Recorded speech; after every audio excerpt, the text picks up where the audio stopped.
Hi everyone, welcome back to our channel. Yes. Good afternoon. It is January 20th. Beautiful Sunday morning. The time we was filming. Yes. As you can see, we still have our Christmas tree. So we have a very exciting video for y'all today for all of our married couples out there. We're going to talk about how to get pregnant. Yes, we are, fellas. Yeah.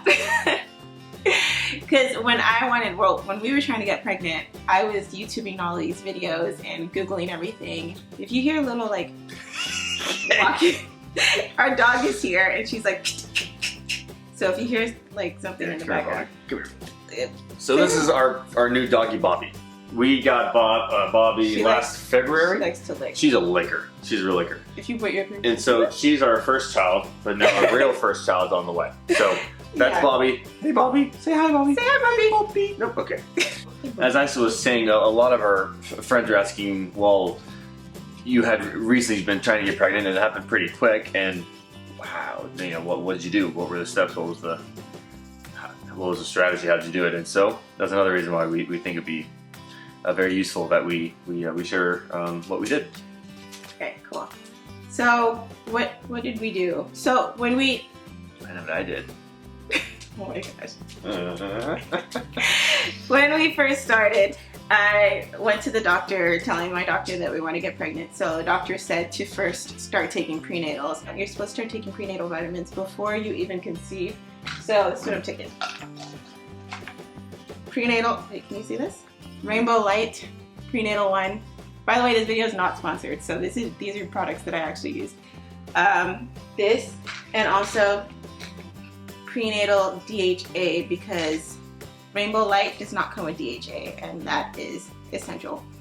And one thing that is really important to have in your prenatals is folic acid, or folate. So make sure that's in there. Also for the men, there's also a very, Rainbow One also has multivitamin for men. It's very nice. It's also good if you have more multivitamin. Yeah. One thing that's really important is to get off of your birth control. Yeah. Although some couples do get pregnant while the woman is on birth control or the man's on birth control, it definitely won't help. Yeah. Get off that. So I took out my IUD and I had a horrible reaction to taking it out. Like, it was called the Miranda crash. It was so bad. I was so nauseous. I was throwing up all the time. I couldn't even sit up. I had all the symptoms of first trimester pregnancy and I wasn't even pregnant. It was bad. I mean, her response and symptoms to taking out the IUD was worse than her first trimester. It was, yeah. Guys, there are a lot of details we're not going into, but it was very bad. It was. And so, also another quick topic here. So being, you know, the husband of a woman who took, it was scary for one, and for two, before you get on the birth control, really find out. So make sure to speak with your doctor who has experience on birth controls, and make sure that you get the least impactful one in your body for when you want to take it out and then begin to have a family. Not saying that everybody's IUD story is bad, so if you want to get one, go ahead. I'm just never going to do that again. Just talk to your doctor. Talk to your doctor about all your birth control, what you're taking, and how to get off, and how long it'll take for you to be able to get pregnant after you get off of your birth control. And then I stopped drinking alcohol. I know that you don't have to stop drinking alcohol technically until you get the positive, but I stopped because I had no idea when I would get pregnant and I didn't want to take any risks. I also stopped drinking caffeine, which was really easy for me because I already don't drink coffee. Doctors say you can drink 1 coffee a day. I don't usually drink coffee at all, so I just continue doing what I was doing.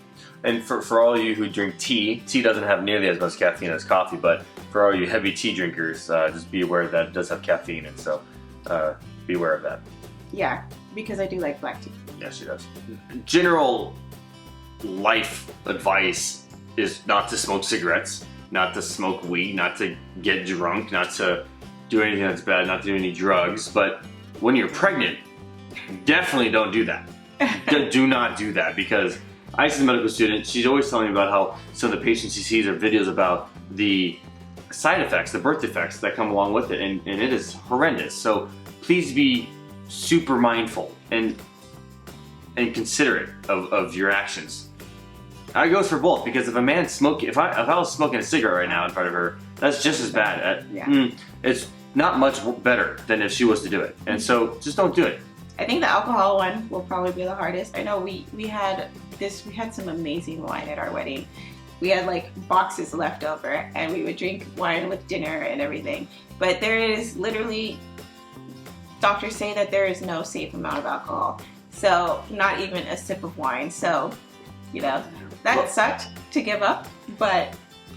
Well, we saved some of the wine, so as a celebratory drink. Also, it's a great restart to the system, to you, if she does get pregnant and I'm a smoker, you're a drinker, or you take whatever opioids, and I do whatever I do, but not opioids. It's a good motivator. Yeah, it's a good motivator. It's like, how we have a son or a daughter on the way. We have to clean ourselves up. Yeah, it is a good motivator. I know a lot of people who stopped smoking because they found out they were pregnant. Yeah. So Actually, both my parents did. Stop smoking. Yeah. With his oldest brother. Yeah. And your dad? My dad too. Yeah. Well, my dad stopped smoking because my mom said she wouldn't date him.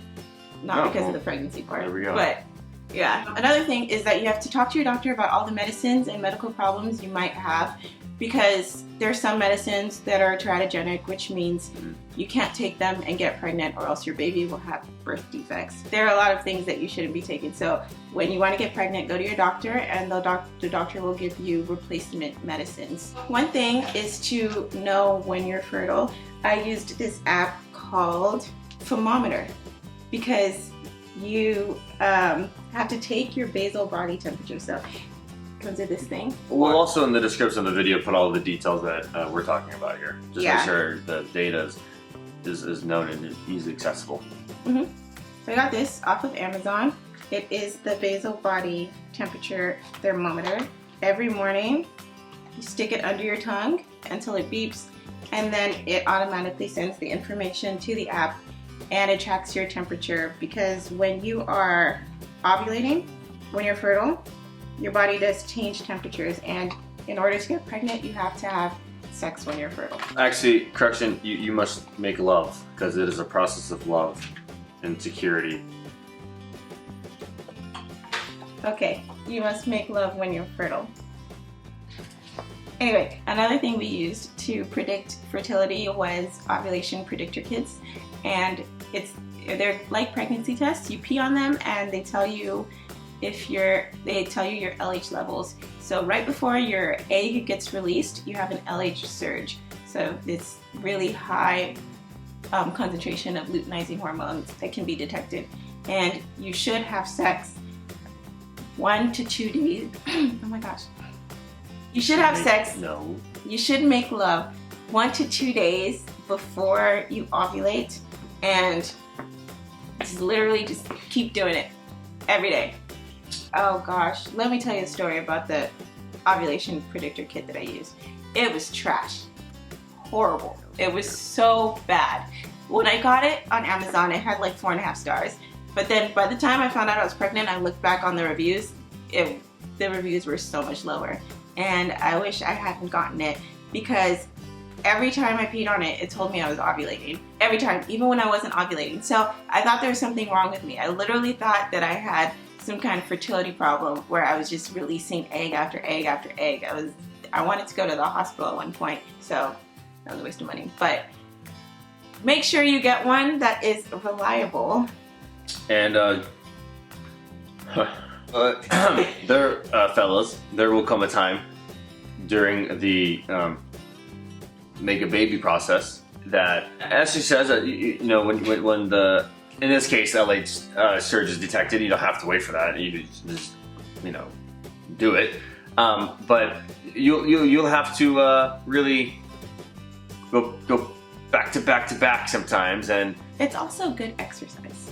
If you're overweight, try to lose weight. If your BMI is higher than, I don't know, 25. You have a hard time getting pregnant? Yeah, slightly harder. Oh. But I mean, it's not impossible, obviously, but it's just better to be healthier anyway, because you're gonna gain weight when you get pregnant, so you might as well try not to have extra weight on you already. At first, I thought I wasn't going to gain weight, because when the first trimester started, I was throwing up so much that I lost weight. Yeah. So it just came. Like, I know, then all of a nowhere. sudden, just boom. Boom. Yeah. If you start off underweight like I did, then you have to gain 25 to 40 pounds, which is, it sounds like a lot, but after first trimester, the pounds really just start coming. Yeah, they do. Turns out that Ice was literally only able to eat Nigerian food. Everything else made me throw up. Even my wonderful toast with butter and jelly, she didn't want to eat it. I can only eat jollof rice and stew and stuff. Prep the bathroom. This is a side story. So I'm in med school right now, but I'm doing an MD and PH, which is a dual degree. So I'm going to graduate as a doctor with masters in public health. So this is my master's year, which is why we decided to have the baby this year, because this year is a lot less rigorous physically than med school is. The next year I'm going to be in the hospital and it's going to be insane. So this is the best time for me.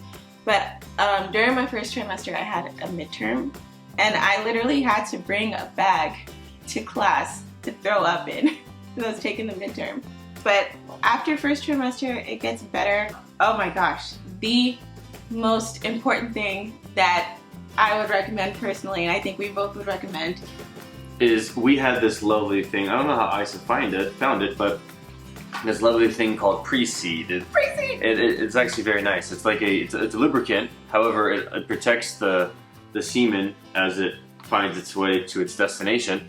It protects it from all of the environment and allows it to last longer, to have a higher chance of success. And it turned out to be very successful. And it's actually fairly inexpensive. And actually, it does both jobs well. It's a good lube, and it's a good protectant of semen based off our evidence, at least. So, and it lasts a while. You really don't need much, and it lasts a while. It does. And this, I think, was very helpful to have quickened the pace. So the first cycle we used it incorrectly. I did not even look at the instructions. We just used it like regular lube, which was wrong. What you're supposed to do is they give you all of these syringes, and I don't know why I didn't even look at this. So the second cycle we did it right and we got pregnant right away. So they give you a syringe, you put in the pre-seed in the tube, the directions will tell you, and then you insert it into your vagina and you push out the lube and you let it sit there for like 15 minutes before you get to baby making. And yeah, you gotta coat the environment. Yeah. Pre-seed was a godsend. Seriously, guys. If you are trying and you can't, I recommend pre-seed. Yeah. Seriously. I think it is, I think this was this and knowing when you're fertile is the best advice I can give. Right. Just a quick note, if I may, is that the insertion tool is quite uncomfortable. Even looking at it, you know it's uncomfortable. So don't just go full force. Just find your way in there slowly. Otherwise, you might hurt yourself. So be aware of that.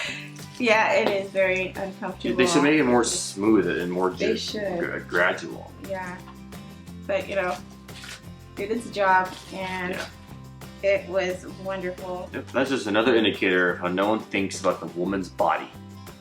There's no thought to it. Yeah, I recommend it if you're trying to get pregnant, seriously. And in the Amazon reviews, I saw a lot of people who were saying things like they were trying for months or years and they finally used pre-seed and got pregnant the first try. And oh yeah, for positions, just do whatever feels good. There's no good sex position. But at the end, I would recommend lying down on your back for 10 to 15 minutes with a pillow under your hips to keep your hips kind of elevated, and just stay there and then go to the bathroom and clean up afterwards. Pregnancy tests, if you have a positive, it's definitely pregnant. It's very unlikely that there are false positives, but there are false negatives. So just because you have a negative doesn't mean that you're not pregnant. You have to just wait, maybe, because sometimes people don't start to release the pregnancy hormone until later. Some people release more earlier, some people release more later. So if your pregnancy test is negative, I would suggest waiting until your actual missed period. Just because you got a negative doesn't mean it's negative. But if you get a positive, it's definitely positive. There's an old wives' tale, midwife's tale. There's an old wives' tale that says that there's many of them, and trust me, like 95% of them are wrong. But One of them is that if the woman orgasms during or just right after, however the timing is really close to that, it's a much higher chance of having a boy. And if she doesn't, it's a girl. In our case, it's a boy, and it followed the midwife's tale. But it doesn't matter. But fellas, you need to do your job and make sure that both parties arrive to the party. Okay, not only one can. That's not fair. Okay, you gotta. Everyone has to be invited and join. Okay. Thank you. So yep. Oh, did I mention we're having a boy? Yeah. Fun fact, actually, the gender of the baby has more to do with how your husband's siblings. So Will has all brothers, so he is more likely to produce boys. Like there was a family that had literally boys for 125 years. Just boys. Just boys. Wow. I know. Your chances of a boy or a girl depends more on your husband's siblings than it does on whether or not you orgasm. But you know, it's nice. Well, the odds of a fertile couple getting pregnant the first month are pretty low, I think. I mean, not super low, but pretty low. So if you don't get pregnant right away, don't fret and don't worry. Chances are you'll get pregnant within that year. The amount of things Isa does that is just hilarious because she's pregnant is it's enjoyable. It really is. It's I can't give you the what's an example? Oh, like for instance, she can't bend over right now because her belly's in the way. And watching her try to pick something up is funny. Of course, I help her if I need to, but it's funny. And so yeah, just stay. As we said, stay positive, stay loving. Oh, and timing wise for us, we got Isa got pregnant 10 months after we got married. We moved out of our apartment. I don't know if you could tell because you can't really see the background, but we have a house now and it is a lot nicer, a lot bigger. Oh, fun fact, our baby was conceived in this house. At least you bye. Ooh. No, all right, well. Over here, Bobby. Okay. So, yes, I could say bye. Thank you very much for watching, and I really hope that this has been very helpful for both the men and the women. And if there's any other types of videos that you'd like for us to talk about, any other types of themes when it comes to relationships or anything really in general, let us know. And please remember to always subscribe, comment, and like. And we look forward to seeing you guys very soon. All right. Peace. Okay, bye. Say bye, Bobby. Bye, Bobby. Say bye, Bobby. Okay.